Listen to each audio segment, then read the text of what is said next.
त्यांनी माननीय अपर जिल्हाधिकारी मालेगाव यांच्या अध्यक्षतेखाली आणि प्रांताधिकारी, तहसीलदार, नायब तहसीलदार व निवासी नायब तहसीलदार यांची एक समिती गठीत केलेली आहे आणि या समितीचा अहवाल मागवलेला आहे, ज्या माध्यमातून या भूमाफियांवरती कठोर कारवाई आता या काळात होणार आहे। आणि या ठिकाणी असणारे धार्मिक स्थळं, या ठिकाणी असणारे रहिवासी, कारखाने आणि इतर विद्यालय, शाळा, मदरसा या सगळ्या जमीनदोस्त महाराष्ट्र शासन आणि भारतीय जनता पार्टी केल्याशिवाय राहणार नाही, हे मी आपणास येथे सांगू इच्छितो।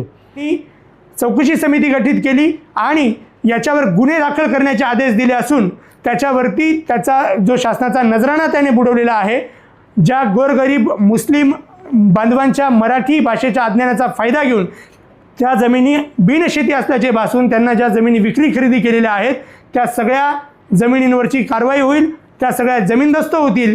तेथील जी धार्मिक स्थळं असतील किंवा मदरसा असतील या सर्व जमीनदोस्त करण्याचे आदेश येणाऱ्या काळात लवकरच होतील आणि या सगळ्या भूमाफियांवरती गुन्हे दाखल होऊन यांना जेलमध्ये पाठवल्याशिवाय आम्ही भारतीय जनता पार्टी पक्ष मालेगाव राहणार नाही।